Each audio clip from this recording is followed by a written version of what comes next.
जय श्री कृष्ण। नमस्कार। श्रीमद् भगवद गीता के अध्ययन की श्रृंखला में छठे अध्याय ध्यान योग आत्म संयम योग के आज के सत्र में सभी साध्यायियों का स्वागत एवं अभिवादन। ओमकार के नाद के साथ प्रार्थना करेंगे।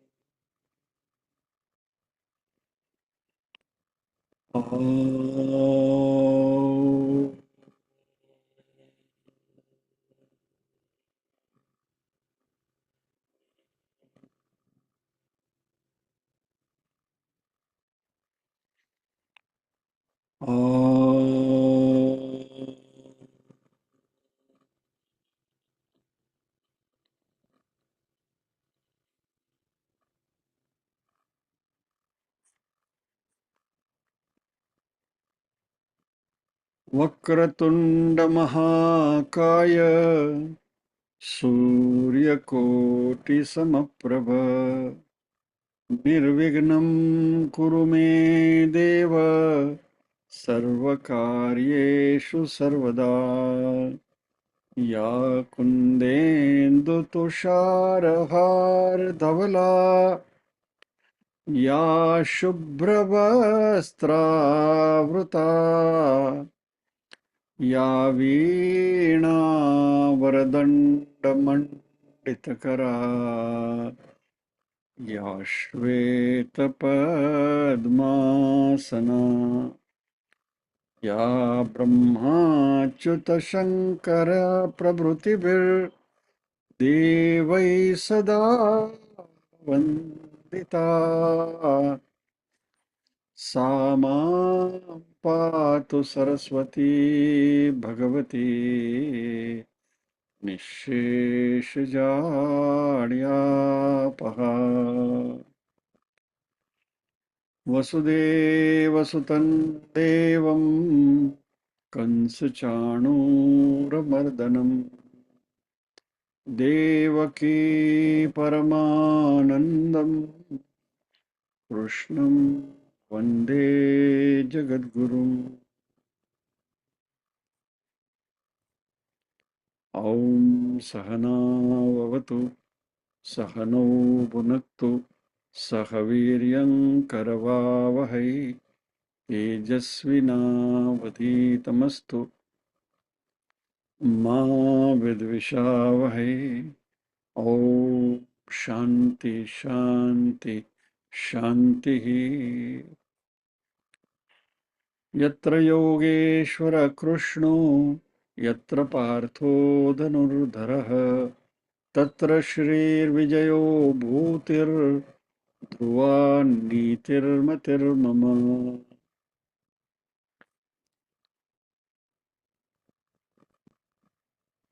पारायण निरुबेन और मैं मिलकर करेंगे।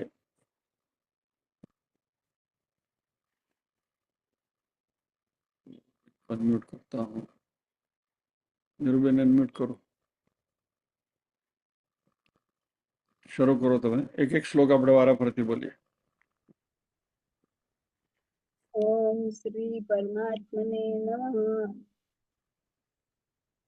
आत्मसंयम योगः अथ षष्ठोऽध्यायः। श्री भगवानुवाच अनाश्रितः कर्मफलं कार्यं कर्म करोति यः स सन्न्यासी च योगी च न निरग्निर्न चाक्रियः।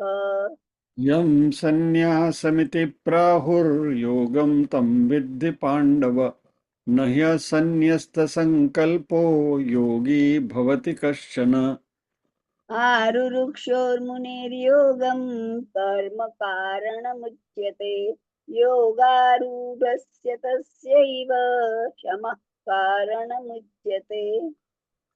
यदा हिनेन्द्रियार्थेषु न कर्मस्वनुषज्यते सर्वसङ्कल्पसन्न्यासी योगारूढस्तदोच्यते। उद्धरेदात्मनात्मानं नात्मानमवसादयेत् आत्मैव ह्यात्मनो बन्धुरात्मैव रिपुरात्मनः। बन्धुरात्मात्मनस्तस्य येनात्मैवात्मना जितः अनात्मनस्तु शत्रुत्वे वर्तेतात्मैव शत्रुवत्। चितात्मनः प्रशान्तस्य परमात्मा समाहितः शीतोष्ण सुखदुःखेषु तथा मानापमानयोः। ज्ञानविज्ञानतृप्तात्मा कूटस्थो विजितेन्द्रियः युक्त इत्युच्यते योगी समलोष्टाश्मकाञ्चनः। सुहृन्मित्रार्युदासीन मध्यस्थद्वेष्यवन्तुषु साधुष्वपि च पापेषु समबुद्धिर्विशिष्यते।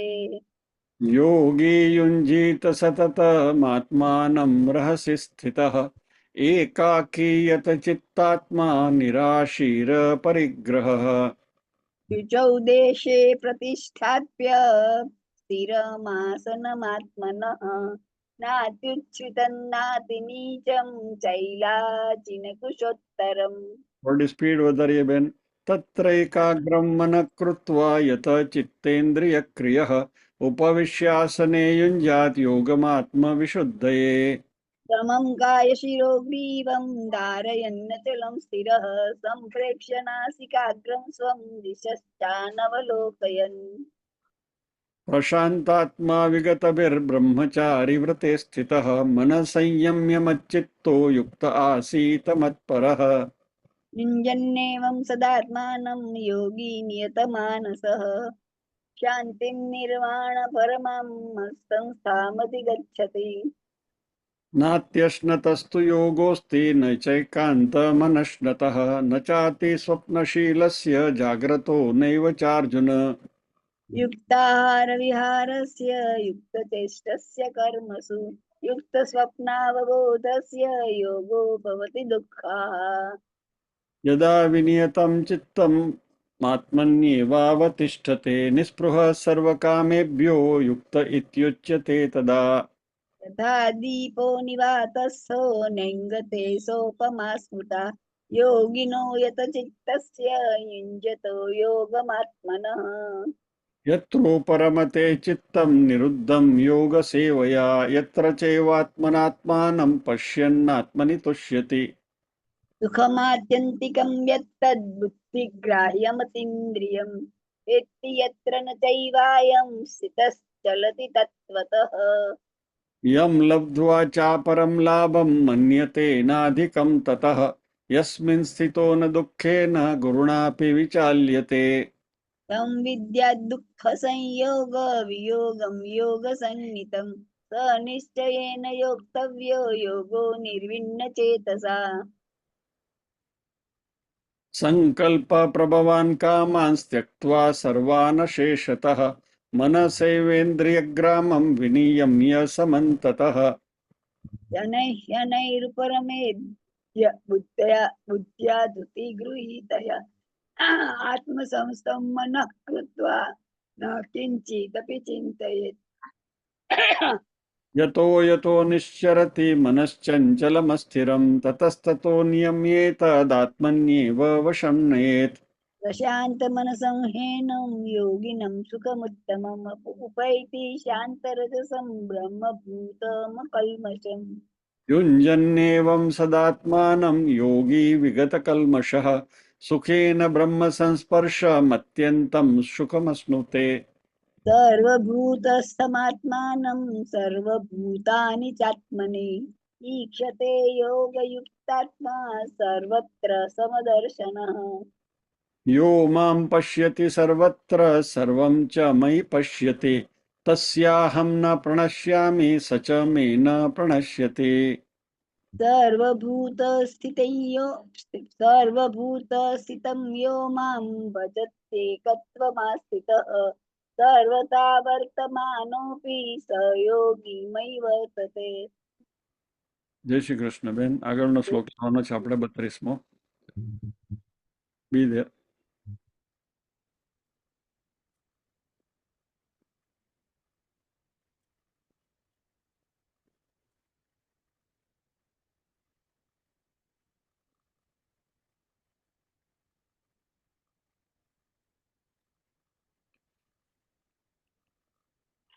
आत्मौपम्येन सर्वत्र आत्मौपम्येन सर्वत्र आत्मौपम्येन सर्वत्र आत्मौपम्येन सर्वत्र समं पश्यति योऽर्जुन समं पश्यति योऽर्जुन समं पश्यति योऽर्जुन समं पश्यति योऽर्जुन सुखं वा यदि वा दुःखं सुखं वा यदि वा दुःखं सुखं वा यदि वा दुःखं सुखं वा यदि वा दुःखं स योगी परमो मतः स योगी परमो मतः स योगी परमो मतः स योगी परमो मतः आत्मौपन्येन सर्वत्र समं पश्यति योऽर्जुन सुखं वा यदि वा दुःखं स योगी परमो मतः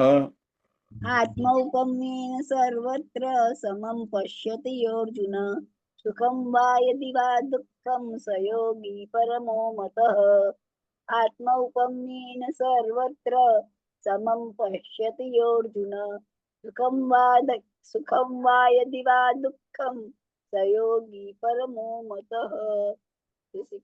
जय श्री कृष्ण बहन।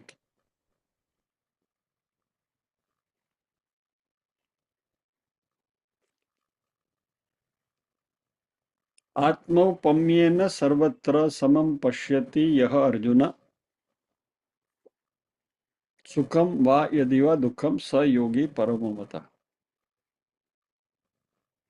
आत्मौपम्येन आत्म की सादृश्यता से यानी कि हम जैसे हैं वैसे दूसरे हैं, इक्वानिमिटी। आत्मा उपमन्येन यानी हम जैसे हैं वैसे दूसरे को देखना। सर्वत्र सभी भूतों में सभी में समम समता से पश्यति देखता है यह अर्जुन जो है अर्जुन जो ऐसे देखता है सुखम वा यदि वा दुखम सुख या तो दुख को सभी में समता से देखता है स योगी परमो मतः वह परम योगी है ऐसा माना गया है।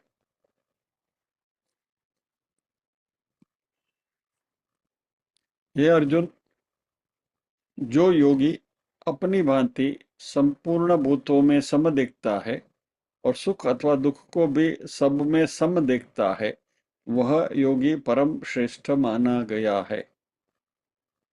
Arjun he who looks on all as one on the analogy of his own self and looks upon the joy and sorrow of all with a similar eye such a yogi is deemed the highest of all। ऐसा योगी श्रेष्ठ है। आइए इसकी चर्चा करते हैं।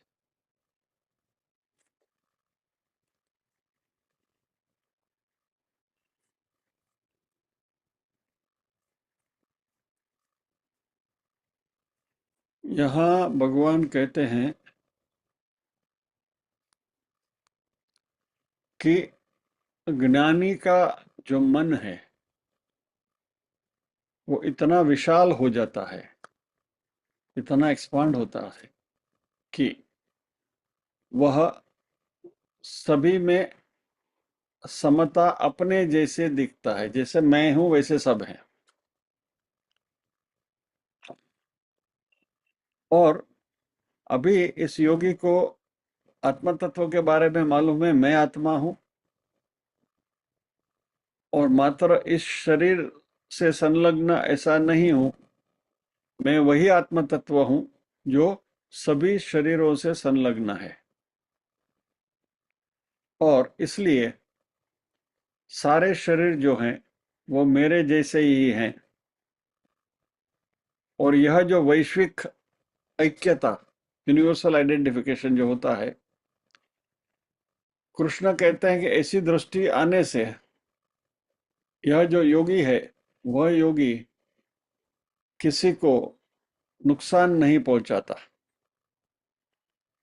क्योंकि किसी को भी किसी भी प्रकार से क्षति पहुंचाना, हर्टिंग एनीबॉडी, वो अपने आप को ही दुख पहुंचाने जैसा है, हर्टिंग योर ओन सेल्फ। क्योंकि अभी हमारी इस योगी की इस पूरी विश्व के भूतों के साथ एकात्मता हो गई है, आइडेंटिफाई हो गया है। पहले मैं अपने शरीर का ख्याल रखता था, दूसरों के बारे में ज्यादा चिंतित नहीं था, लेकिन अभी ऐसा नहीं है। तो इसलिए ये जो ज्ञानी है वह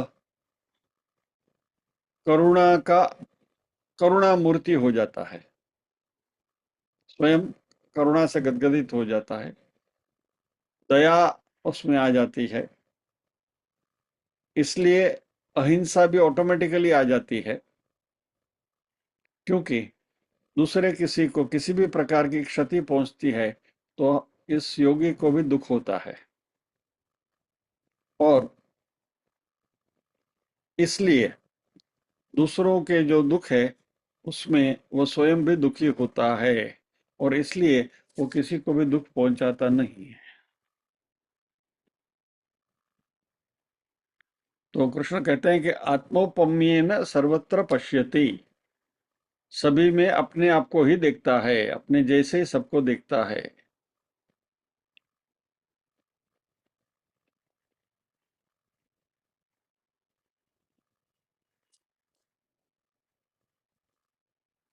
तो जो अपने साथ जो नहीं घटित होना चाहता है वो दूसरों के साथ भी घटित होना चाहता नहीं है। समम पश्यति सुखम व दुखम।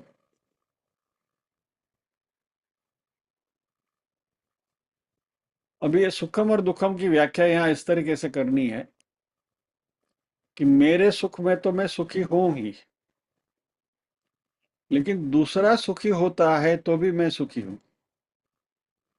I am not only happy with my own self, but when somebody else is happy, I also feel happy।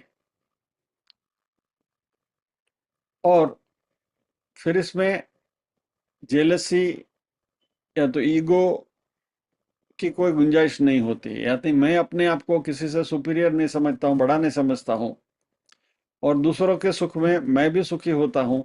और क्योंकि मुझे अभी किसी की ईर्ष्या नहीं होती है, मत्सर नहीं होता है, और इसी तरह किसी को जब भी दुख पहुंचता है तो मुझे भी दुख लगता है उसका। I also perceive that same pain. ऐसा व्यक्ति भगवान कृष्ण कहते हैं यहाँ कि ये सबसे श्रेष्ठ योगी है। तो इस प्रकार के ज्ञान का सबसे पहला फायदा यह है कि हमें संपूर्ण विश्व से हम को प्रेम होता है। We are in love with the entire universe. सारे विश्व के साथ हमें एक प्रेम की भावना हो जाती है। नॉर्मली जब भी हम वेदांत की बात करते हैं तो ज्यादा डिस्कशन, हमारी ज्यादा चर्चा क्या होती है कि हमें हमारे अपने आध्यात्मिक विकास की ओर ध्यान केंद्रित करना चाहिए। बार बार ये बात हम कहते हैं कि संसार से हम अलिप्त हो जाए, अपने आप को विड्रॉ कर ले, मन से अपने आप को इस तरीके से कंडीशन करें कि ताकि हम परमात्मा के साथ जुड़ सकें। और जब भी वेदांती इस तरीके से सोचता है और इस तरीके से वर्तन करता है, तब समाज ऐसा सोचता है कि वह स्वार्थी हो गया, वह समाज में कुछ आदान प्रदान नहीं करता है, समाज को कुछ दे नहीं रहा है। It does not contribute to the society. उसको बस जंगल में जाना है, गुफा में जाके बस अपना ही कल्याण करना है और खुद की मुक्ति के लिए प्रयास करता है। लेकिन कृष्ण इसी बात को दूसरे एंगल से हमारे सामने रख रहे हैं। ज्ञानी सेल्फिश है, स्वार्थी है, लेकिन अभी उसका स्वार्थ इतना बड़ा हो जाता है कि वह एक कुटुंब से अपने आप को विड्रॉ करके समग्र विश्व को अपना कुटुंब मानने लगता है। एक घर में से निकलकर पूरे विश्व को अपना घर मानने लगता है। वसुदैव कुटुंबकम हम कहते हैं ना। एक प्रकार के संबंध से अपने आप को मुक्त करके पूरे विश्व के साथ करुणा का संबंध बनाता है। यानी वो स्वयं इतना फैल जाता है कि सभी में आत्मा देखता है, और क्योंकि ये दृष्टि पाने की वजह से पूरा जो आत्मा तत्व है वो संपूर्ण विश्व के ऊपर जो छाया हुआ है उसका उसे ज्ञान होता है। तो मुझे किसी चंद लोगों के साथ मेरा रिश्ता नहीं है, पूरे विश्व के साथ मेरा रिश्ता है। I belong to the whole universe. तो यह जो ज्ञान है, आत्मज्ञान जो है, वह संसार से हमें धीरे धीरे विड्रॉ हम करते हैं, लेकिन it is actually meant for expansion. यानी जो सीमित हमारी दृष्टि है उससे हम अपने आप को खींचकर पूरे विश्व के साथ जुड़ जाते हैं। यानी फाइनाइट से विड्रॉ करते हुए इनफाइनाइट के साथ जुड़ना, इतना हम फैल जाते हैं, एक्सपांड कर जाते हैं।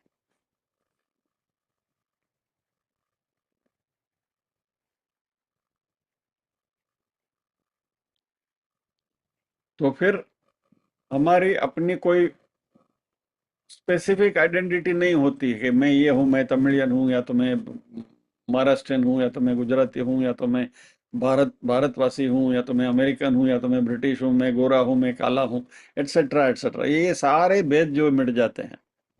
क्या संस्कृत में एक बड़ा अच्छा सुभाषित है, अहम निज परो वेत्ति गणना लघु चेतसाम उदार चरिता नाम तो वसुदैव कुटुंबकम। आपने बहुत बार सुना होगा, वसुदैव कुटुंबकम, वसुदैव कुटुंबकम। बराबर। अहम निज परो वेत्ति गणना लघु चेतसाम,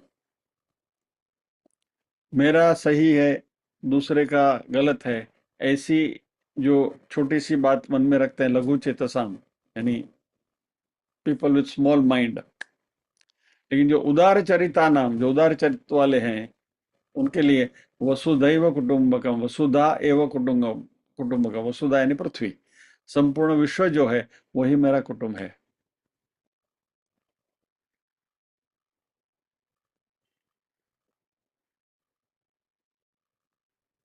माता तो पार्वती देवी, पिता देवो महेश्वरा, बांधवा शिवभक्ताश्च, स्वदेशो भुवनत्रयम्।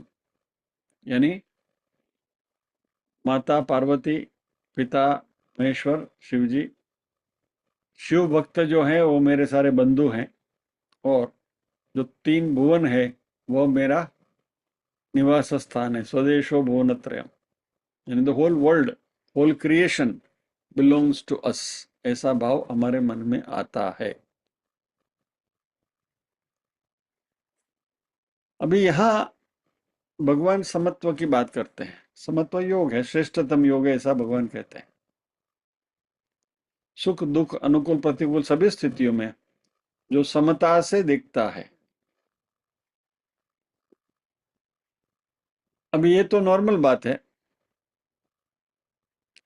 लेकिन यहाँ जो अंडरलाइंग प्रिंसिपल है, जो अंडर करंट है, जो कृष्ण यहाँ कहने कहने जा रहे हैं, वो बड़ा कीमती है।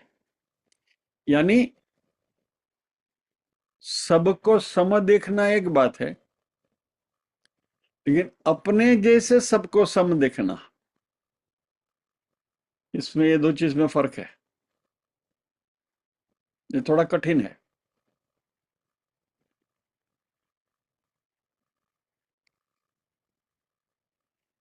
कोई आदमी अच्छा काम करता है या तो बुरा करता है, तो हम कहते हैं कि वो बुरा आदमी है या तो अच्छा आदमी है।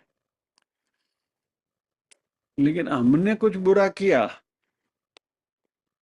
तो हम सोचने लगते हैं कि शायद ये मेरी मजबूरी थी, इट वॉज ए कंपल्शन, करना पड़ा। दूसरे ने किया तो गलत किया, हमने कर लिया तो करना पड़ा, मजबूरी थी। अभी यहाँ हमें दृष्टि को बदलनी है। हमें अपने आप के जैसा ही दूसरों को देखना है। अनदर एग्जाम्पल, मान लीजिए कि हमने गुस्सा किया, क्रोध किया, तो हम क्या सोचते हैं, मैं दूसरे को अच्छा करने के लिए, दूसरे की भलाई के लिए हमने क्रोध किया, उसको सुधारने के लिए क्रोध किया। लेकिन जब भी दूसरा क्रोध करता है, नहीं नहीं, दैट्स ए बैड हैबिट, वो तो दुर्गुण है, क्रोध तो नहीं करना चाहिए। तो इस तरीके से हम अपने आप को अलग से सोचते हैं और बाकी के लोगों को अलग से देखते हैं।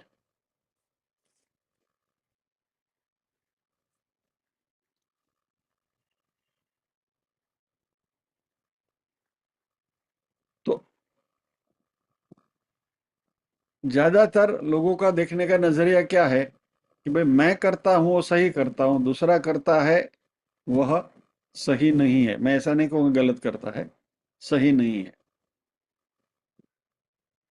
अभी देखिए यहां इस बात को जरा समझिए। एक समता ऐसी है कि जिसमें मैं ए और बी और सी को समान देखूं।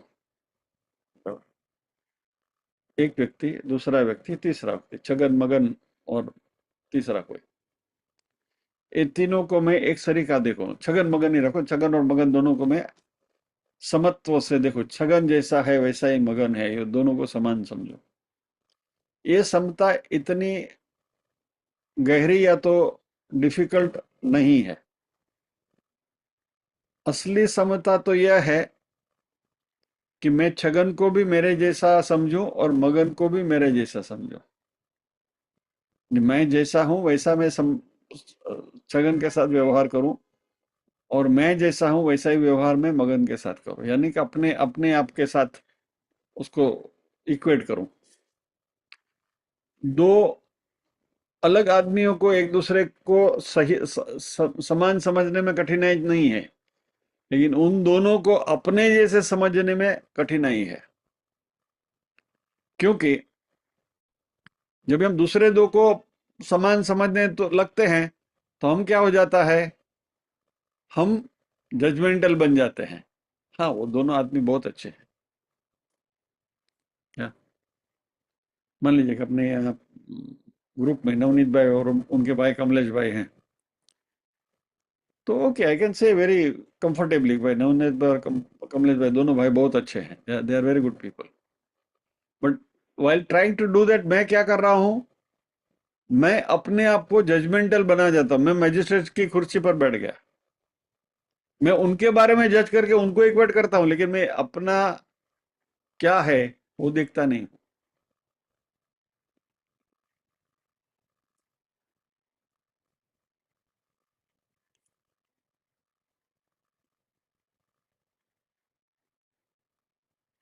चर्चिल के साथ की, या तो कोई सोरोकिन करके कोई लेखक है उसके साथ कोई एक बात है, इसमें समानता की बात डिस्कशन चर्चा हो रही थी कि भाई समाज में समानता होनी चाहिए, इक्वानिमिटी चाहिए। और बेसिकली जो हमारे जो कम्युनिस्ट विचारधारा है ना, तो उस विचारधारा से कुछ चर्चा हो रही थी कि भाई किसी के पास दो मकान है तो उसको रहने के लिए एक मकान काफी है, दूसरा जिसको जरूरतमंद है उसको दे देना चाहिए। आई थिंक चर्चिल से ही किसी ने प्रश्न पूछा था, if I am not mistaken, अभी याद नहीं आ रहा। मान लिया चर्चिल से ही बात हो रही थी, समझ के चलो ना, हमको तो उदाहरण चाहिए। तो चर्चिल से किसी ने पूछा कि मिस्टर चर्चिल, आपके पास यदि दो मकान है और एक आपके लिए पर्याप्त है तो दूसरा आप जरूरतमंद को, तो चर्चिल ने कहा हाँ हाँ जरूर दे दूंगा। नहीं, बर्नार्ड शो की बात है, सॉरी, बर्नार्ड शो की बात है, चर्चिल नहीं, Bernard Shaw. Mister Shaw, if you have two houses और can you donate one to the needy, तो यस डेफिनेटली। फिर पूछा आपके पास दो गाड़ियां हैं तो एक दूसरे को दे दोगे? बोला हाँ बिल्कुल दे दूंगा। क्या? फिर ऐसी तीन चार बात उसने पूछी कि भाई ये है तो हाँ दे दूंगा। बोला शो, आपके पास यदि दो शर्ट है तो आप एक दूसरे को दे दोगे?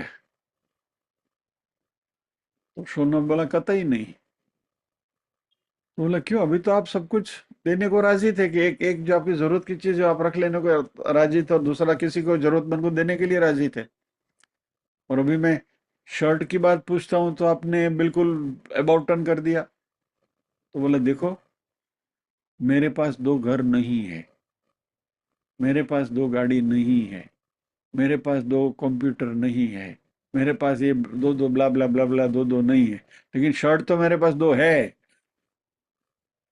उसको मैं कैसे छोड़ू? यानी जब ये अपने ऊपर बात आती है तो व्यक्ति मुकर जाता है। क्योंकि इसमें अहंकार भी बाधा डालता है। मनुष्य का स्वभाव है कि कहीं ना कहीं कुछ भी कंपैरिजन करके अपने आप को कुछ विशेष दिखाने की कोशिश करता है, या तो विशेष समझता है मन में, या अपने मन मियाँ मिठू सब बनाते हैं। हाँ, मैं इधर में श्रेष्ठ हूँ। हाँ, वो उसने इतना अच्छा कर दिया, like I am better than him on this side. Famous TV का ये है ना, बोला उसकी कमीज मेरी कमीज से सफेद क्यों। वही बात, यानी everybody wants to show himself superior in some or the other way. एक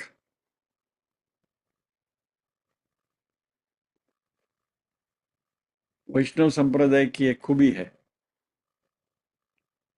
गोस्वामी बालक कहीं भी जाते हैं तो हमेशा वो इंसिस्ट करते हैं, सभी लोग जहाँ विराजमान होते हैं वहाँ मेरा आसन सबसे ऊंचा होना चाहिए। दे इंसिस्ट, रियली। और तो अभी कुछ सामाजिक फंक्शन था, स्टेज था, वहाँ सारी कुर्सियाँ लगाई गई थी, सभी कुर्सियाँ एक सर की लगाई गई थी। 8-10 लोग वहाँ स्टेज पर बैठने वाले थे, और ये गोस्वामी बालक का जो असिस्टेंट होता है ना, वो अड़ गया कि नहीं, हमारे गुरुजी तो ऊंचे आसन पर बैठेंगे।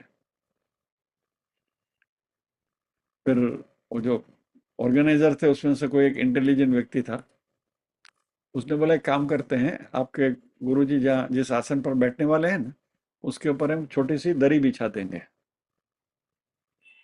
तो 2 मिलीमीटर वो ऊंचे हो जाएंगे। वो राजी हो गए, ठीक है। यानी लोगों का अहंकार यहाँ तक काम करता है।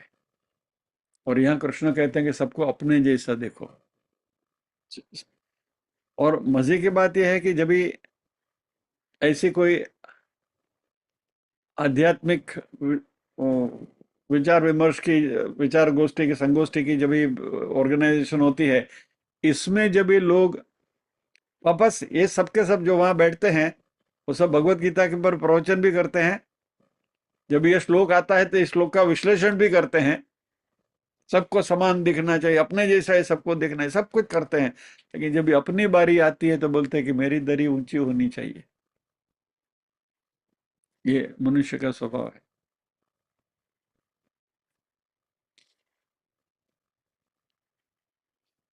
मैं सबको समान करने के लिए राजी हूं, लेकिन मेरा स्थान थोड़ा ऊपर होना चाहिए। इवन ये समाजवादी विचार सरणी और साम्यवादी विचार सरणी में भी आप देखिए, दुनिया में आपको प्रैक्टिकल एग्जांपल देता हूं। चाइना, बराबर, चाइना में they want to treat everybody equal, सभी नागरिक समान है, किसी को ये नहीं है, विशेष ये नहीं मिलता है, सब सब गवर्नमेंट तय करती है। चाइना में तो वहां तक है, गवर्नमेंट ये तय करती है कि आपको कितने बच्चे होने चाहिए, बच्चा होने के बाद आपका बेटा या तो बेटी कहाँ पढ़ेगा, क्या पढ़ेगा, वो सब गवर्नमेंट तय करती है। इतना वहाँ ये है। ऐसी समाज व्यवस्था में जहाँ वो सभी को इक्वल बनाना चाहते हैं, वहाँ भी शी जिनपिंग को अपने आप को लाइफ लॉन्ग प्रेसिडेंट बने रहना है। यानी बाकी सबको मैं समान बनाऊंगा, लेकिन मेरा स्थान ऊंचा होना चाहिए। तो कृष्ण इस बात के ऊपर चोट लगा रहे हैं, स्वयं का सादृश्य।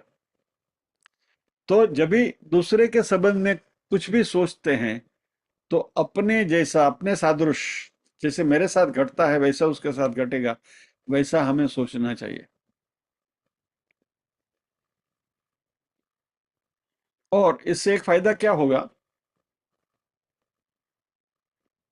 कि हम दूसरों के बारे में निर्णय लेना बंद कर देंगे, दूसरों को सलाह देना बंद कर देंगे।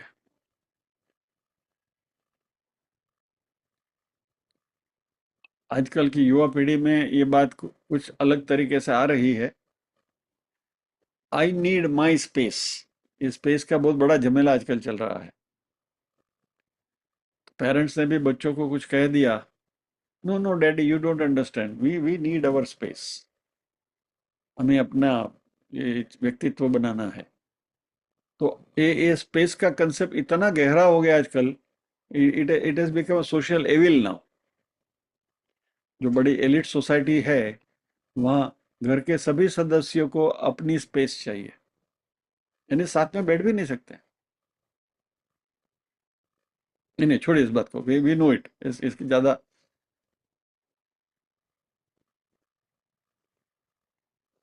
यही बात मैं वापस दोहराता हूँ, हमारे जो तथाकथित साधु संत वगैरह जो हैं, वो भी जब ये बात आती है तो अपने आप को बड़ा दिखाने की उनकी जो लालसा है वह दिखाई देती है। और खास करके यह लालसा अपने कहते हैं, उड़ी ने आंखें ओढ़ है, आई मीन ऑब्वियसली दिखाई देती है गुरु पूर्णिमा के दिन।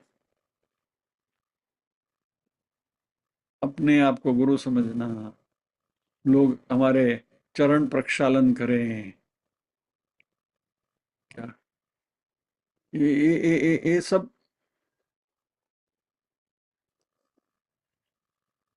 करने की अपेक्षा रखना और लोग करते हैं, उसमें अपने आप को आनंदित करना। They feel so happy when people ऐसा किसी ने आके हार पहनाया या तो चरण प्रक्षालन किया। आप उनकी मुख मुद्रा देखना और उनका हाव भाव देखना, तो ऐसा लगता है कि फिर ये भगवत गीता का ये सब अध्ययन वगैरह और ये श्लोक का जब भी इसके ऊपर जब भी व्यासपीठ पर बैठकर चर्चा करेंगे श्लोक के ऊपर, तो नहीं सबको इक्वल देखना चाहिए, थिंक एवरीबॉडी इज इक्वल, सबको अपना जैसा देखना चाहिए, लेकिन मैं विशेष हूँ, आई एम सुपीरियर, मेरी बात मानो।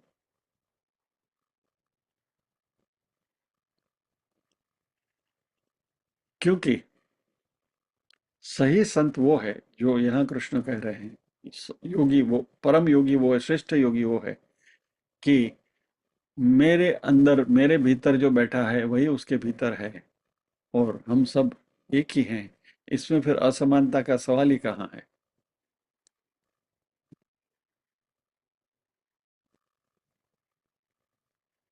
तो यह योग की श्रेष्ठतम स्थिति है। तो यह समता, जैसे मैंने कहा, छगन और मगन के बीच में नहीं है, हम सब के बीच में है, हम सब सरीखे हैं, और ये सबको समान लाना ये बड़ा योग है।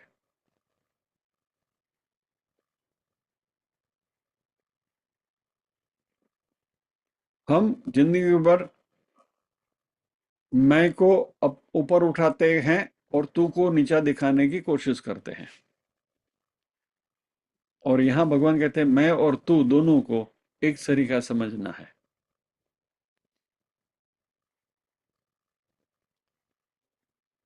हमारे में कहावत है ना कि नाना मीना नो नाथियो नाणे नाथा लाल, जिसके पास धन नहीं है तो वो गांव में से उसको नाथिया नाथिया बोल के पुकारते हैं, लेकिन एक बार उसके पास धन हो गया तो नाथालाल हो जाता है। चलो मैं आपको एक रियल लाइफ एग्जांपल देता हूँ। जब भी हम चिपळून में थे तो वहाँ जिस होटल में हम रहा करते थे, वहाँ एक अटेंडेंट था, रघु मोरे करके, अच्छा आदमी था। तो हम लोगों का क्या है कि वहाँ जाना आना, थोड़ा लेट हो गए, बस लेट हो गई, रात को 10 बजे पहुंचे, तो पूछता था कि साहब जेवण झाला काय, खाना खाया आपने?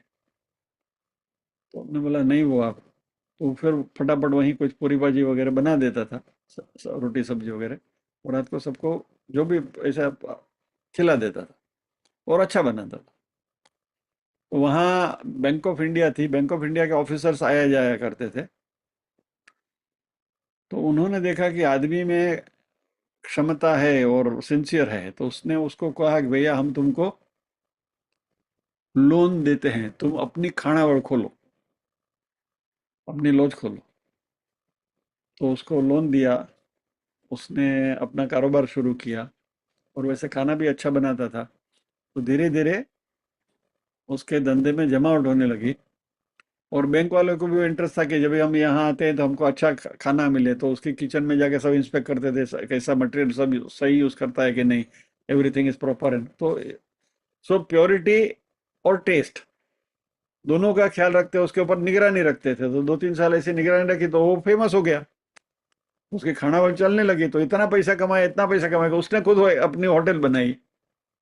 जहाँ पहले जैसे होटल में वो काम करता था, वैसे अपनी खुद की होटल बनाई, रेसिडेंशियल होटल। तभी वो रघु मोरे, रघु में से रघु शेठ बन गया। तो गांव में 15 अगस्त का ये है फंक्शन है, तो रघु रघु शेठ को डायस पे बुला के या रघु शेठ या, यानी धन मिल गया तो उसकी चाल बदल जाती है। ऐसी स्थिति में अपने आप को संभाले रखना और अपने आप को दूसरों के तरह देखना,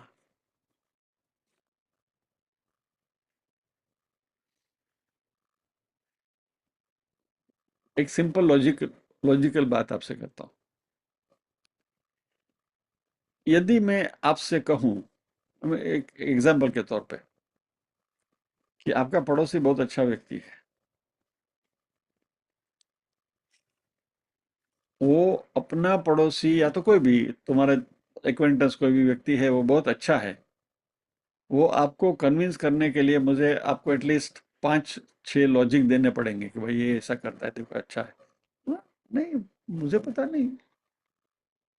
अच्छा, इज इट सो? क्या मानने को तैयार नहीं होंगे कि भाई ये अपना पड़ोसी या तो अपना कोई एक्वेंटेंस जो है वो मेरे से अच्छा हो सकता है? लेकिन यदि आपने कहा कि भाई तुम्हारा पड़ोसी है ना, ठीक नहीं है, हाँ हो सकता है, आजकल किसी का भरोसा नहीं भैया, कौन कैसा हो सकता है, इमीडिएटली आप मान लोगे। यानी वो आदमी सही नहीं है, वो प्रूव करने के लिए आपको कोई प्रूफ देने की जरूरत नहीं है, you you don't need to be convinced. लेकिन वो व्यक्ति आपसे अच्छा है, वो पुरवार करने के लिए आपको कम से कम उसको 5-7-10 लॉजिक देने पड़ेंगे, तब हाँ ठीक है, होगा, इट्स ओके। ये जो हमारी मानसिकता है, इसके ऊपर भगवान कृष्ण अंगुली निर्देश कर रहे हैं कि सही संत, सही योगी वो है कि जो सबको समान, कैसा, सबको समान नहीं, सबको अपने जैसा दिखता है।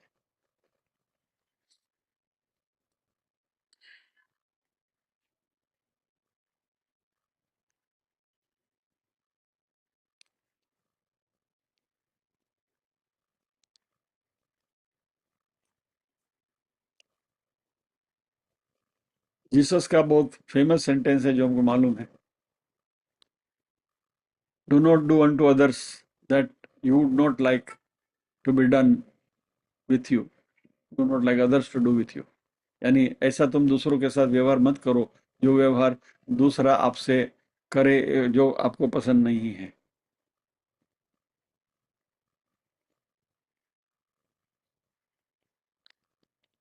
तो दूसरे को साथ समभाव देखना बहुत कठिन है, और इस कठिनाई हमारे ईगो और अहंकार की वजह से है।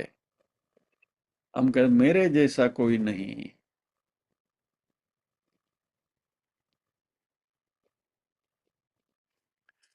अरबस्तान में कहावत है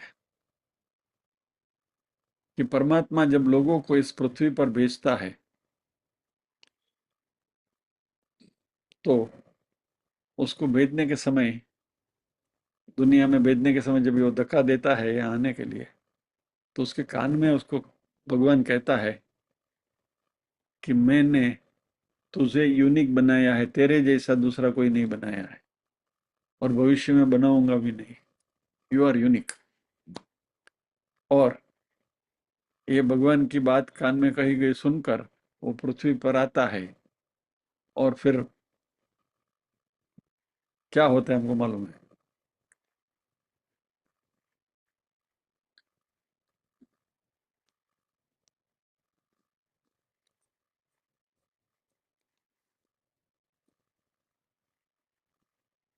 फ्रेंच लोगों के बारे में कहा जाता है, मैं थोड़ा एग्जाम्पल, जो रियल लाइफ एग्जाम्पल से आपके सामने ये बात को स्पष्ट करने के लिए बताता हूँ। आप फ्रांस में जाओगे तो एक तो फ्रेंच, कुछ ऐसा समझते हैं कि फ्रेंच भाषा जो है वो एलिट भाषा है, विश्व की श्रेष्ठ भाषा है, ऐसा उनका मानना है। और फ्रांस में लोग अंग्रेजी में आपसे बात नहीं करेंगे, they will not speak English with you, they will insist to speak in French, वो फ्रेंच में बात करने की ये करेंगे।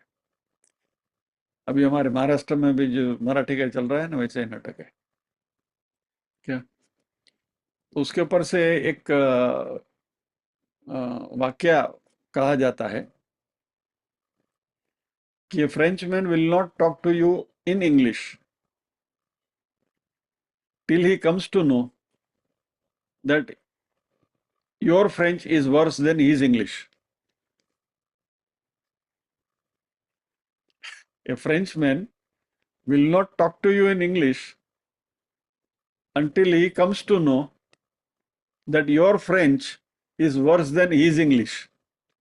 यानी फ्रेंचमैन उसकी अंग्रेजी से तुम्हारी फ्रेंच ज्यादा गई गुजरी है, ऐसा जब उसको पता चलेगा तो आपके साथ अंग्रेजी में टूटी फूटी अंग्रेजी में बात करना शुरू करेगा।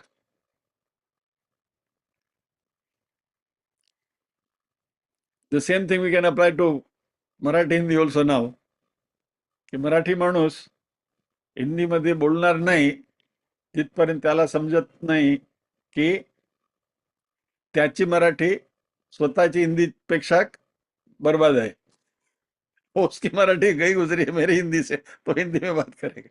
एनीवे, कहने का तात्पर्य क्या है, ये मानसिकता है, मनुष्य की मेंटालिटी है क्या। और इसलिए बुद्ध ने एक बहुत अच्छी बात करी थी कि यदि यह बात को आपको अच्छी तरह से समझनी है, और बुद्ध के पास जो भी शिष्य आते थे शिक्षा लेने के लिए, तो उसको बोलते थे कि तुमको यदि ये योग की साधना करनी है तो पहले 3 महीना स्मशान में रहकर आओ। कोई भी भिक्षु आता बुद्ध उसको कहते 3 महीने मरघट पे स्मशान पे रहकर आओ। क्यों? बुद्ध ने कहा कि जब भी कोई मुर्दा आए तो तुम ऐसा जानना कि एक दिन मैं भी यहाँ आने वाला हूँ। जब उस मुर्दे को जलाया जाए तो तभी तुम भी सोचना एक दिन मैं भी इसी तरह जलाया जाऊंगा। जब भी उस मुर्दे की खोपड़ी, जलते मुर्दे की खोपड़ी उसका बेटा तोड़े, उसको वो प्रथा है वहां, तो ऐसा जानना कि मेरा बेटा भी एक दिन मेरी इसी खोपड़ी तोड़ेगा। और उसको जलाकर जब भी लोग वापस जाने लगे तब तुम भी सोचना तुम में भी जलाकर लोग निकल जाएंगे। तो उस शिष्य ने बुद्ध से पूछा कि इससे क्या होता। बुद्ध कहते हैं कि पहले मौत से रूबरू हो जाओ, सादृश हो जाओ, तो फिर ये बात जिंदगी में समझना आसान हो जाएगी। क्योंकि लाइफ में ये बात जल्दी से समझना मुश्किल है, क्योंकि किसके पास बड़ा मकान है, किसके पास छोटा मकान है। मैं 2 BHK में रहता हूँ, वो 3 BHK में रहता है। एक जमाने में मैं जब भी दहीसर रहता था, जैन कॉलेज जाता था, तो वहाँ सब साउथ बॉम्बे के सभी लड़के आते थे, और क्योंकि वो सिंधी के कॉलेज, सिंधी भाषा को प्राधान्य देते थे, तो सिंधी भाषी जो लड़के थे उनको 50% में एडमिशन मिल जाता था, और हमको 70% में भी वहाँ एडमिशन मिलना मुश्किल था। जब भी वहां से जो साउथ बॉम्बे कोई एलिट लड़का ऐसा, किधर से आता है तू, बोला मैं दहीसर से। ओ दहीसर, वो तो तड़ीपार है। बोला हम तड़ीपार ही हैं। यानी किसी को भी अपने आप को श्रेष्ठ दिखाना अच्छा लगता है। तो बुद्ध कहते पहले मरघट से शुरू करो, स्मशान से, क्योंकि वहां कोई सेलिब्रिटी भी आता है, जलाया जाता है, भिखारी भी जलाया जाता है, मौत में बड़ा बंगलो वाला भी वहीं पहुंच जाता है, और झोपड़पट्टी वाला भी वहीं पहुंच जाता है, उसी पर जलाया जाता है। कोई विद्वान भी वहीं जलाया जाता है, और एकदम ठोठ मूर्ख लोग को भी वहीं जलाए जाते हैं। सेलिब्रिटीज, हीरो हीरोइन वगैरह आते हैं, वो भी वहीं जलाए जाते हैं, और बदसूरत लोग भी वहीं जलाए जाते हैं। बड़े से बड़े गुरु ज्ञानी लोग भी वहीं जलाए जाते हैं, और उसके चेले भी वहीं जलाए जाते हैं। समाज में सम्मानित लोग भी वहीं जलाए जाते हैं, अपमानित लोग भी वहीं जलाए जाते हैं, संत भी वहीं जलते हैं, चोर भी वहीं जलता है। तो जाकर मरघट में, स्मशान में 3 महीना गुजार के आओ, और इस बात को अच्छी तरह से ऑब्जर्व करो, तो ये समता अपने आप आ जाएगी। वहीं से शुरू करो, एंड से, तो संसार भी सही दिखने लगेगा।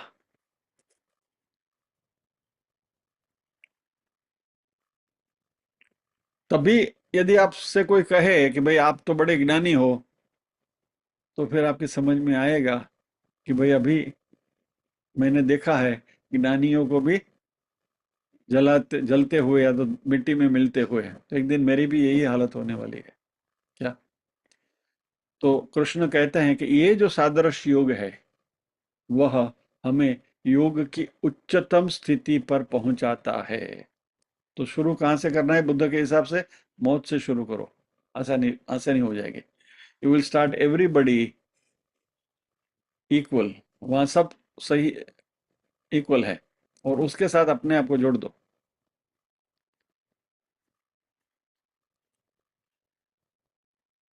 यह सादृश भाव आता है, तो सबसे बड़ा हमारे में परिवर्तन ये आता है कि हमारे मन में करुणा पैदा होती है, कंपेशन। देखिए इस शब्द के ऊपर जो ये है, मारा मारी जरा देखिए, कंपेशन,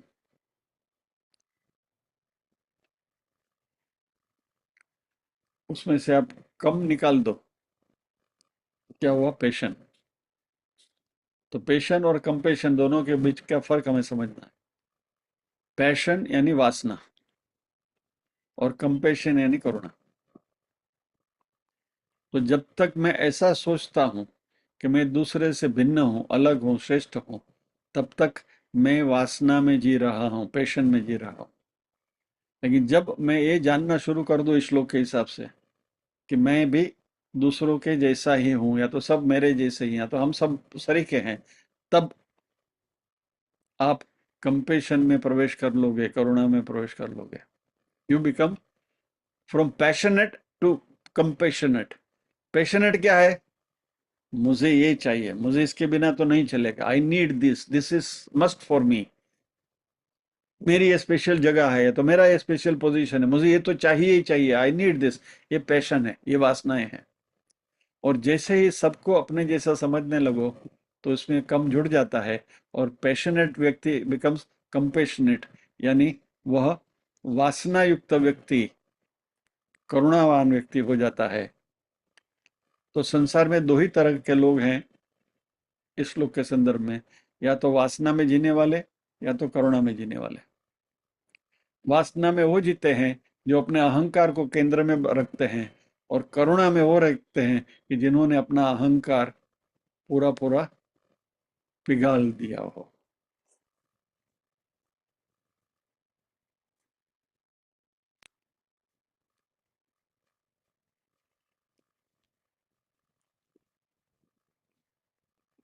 यह बहुत लंबी और मुश्किल प्रोसेस है, लेकिन कहीं भी जाने के लिए you have to take the first step.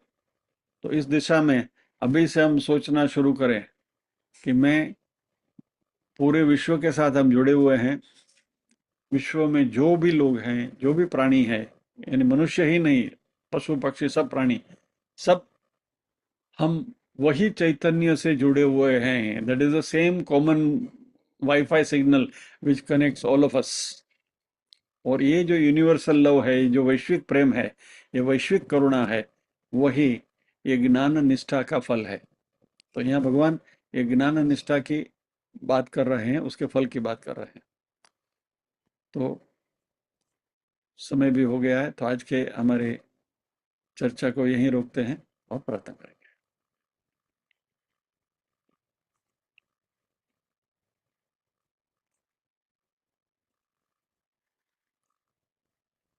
ओम असतो मा सद्गमय तमसो मा ज्योतिर्गमय मृत्योर्मा अमृतंगमय सर्वेषां स्वस्तिर्भवतु सर्वेषां शान्तिर्भवतु सर्वेषां मङ्गलं भवतु सर्वेषां पूर्णं भवतु लोकाः समस्ताः सुखिनो भवन्तु लोकाः समस्ताः सुखिनो भवन्तु नाहं कर्ता हरिः कर्ता हरिः कर्ता हि केवलम् ओम शांति शांति शांति।